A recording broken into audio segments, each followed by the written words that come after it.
Good afternoon, Benjamin. Ben Goger, and you're the housing coordinator, or Yeah, good afternoon, here? Bob. Ben Goger. Could you pull the mask down? Sure. We're outside and socially distanced, and hopefully all shot up. So, And well shot up. So, yeah, hi, Ben Goger, Mariposa County Housing Development Specialist. okay.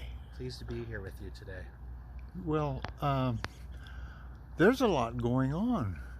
For This sure. is the biggest housing project I think that's ever been built in Mariposa County.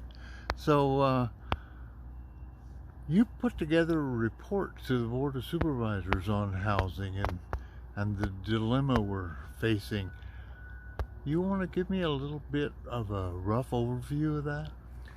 I'd be happy to. And thanks for the opportunity to share a little bit of the housing situation that we have in our community with the community.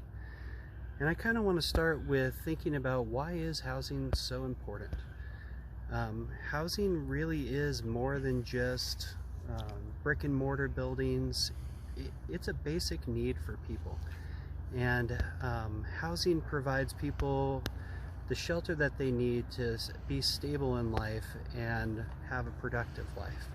So it's something that Mariposa County Board of Supervisors has committed to help our community with, and really in the last 5 years or so made it a community priority.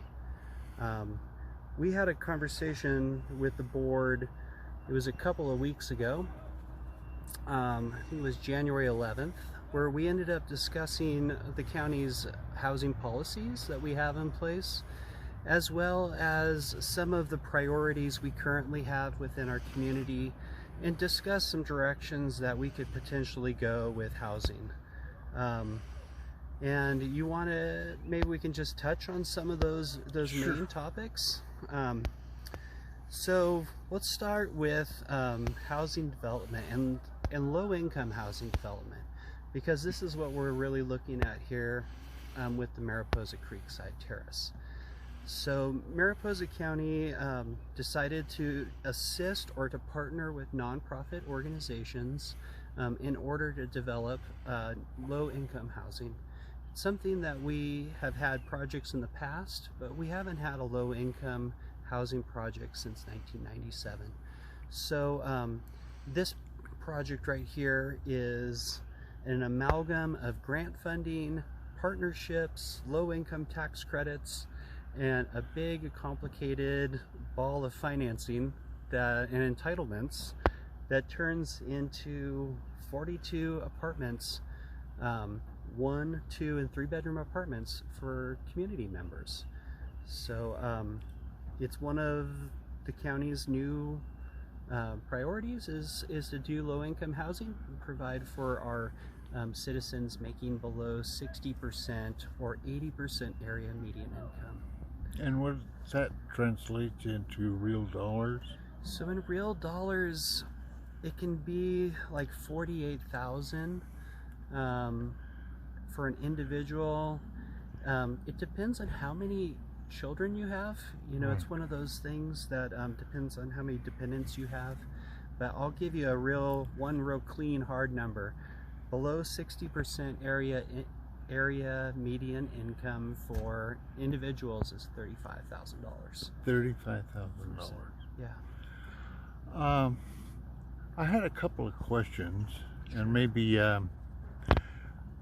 you could give me an overview. Maybe it's too big a question, but we've been losing population for the last 10 years, and we've been building housing for the past 10 years. How can we have a housing crush if we've been losing people and gaining houses?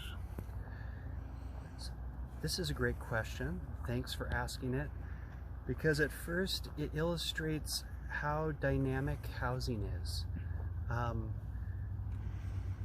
We're losing people. People keep building houses, it's true, but we are also losing houses. Houses, we got a car driving by.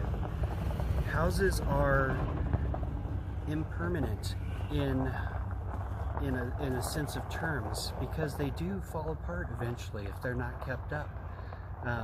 They burn apart. And I would say there's probably 3 main ways that we're losing houses within our community. One is to disaster. In the Detweiler fire alone, we ended up losing 70 structures. Many of those were houses and mobile homes. Dilapidation. We have an aging housing stock here. We have a high percentage of mobile homes, which depreciate and do fall apart quicker than a house on a permanent foundation. So those just kind of fall apart within time. And then the other one is conversion of land use. So conversion of residential structures into business structures like a vacation rental or even a office space. Scott, I have another question or two, Sure. but we're kind of running out of time. I was wondering if maybe we could talk some more at another time. Oh yeah, definitely. Well, I'm gonna say sayonara for now, and we'll get back together. Thank you, Bob. Bye-bye.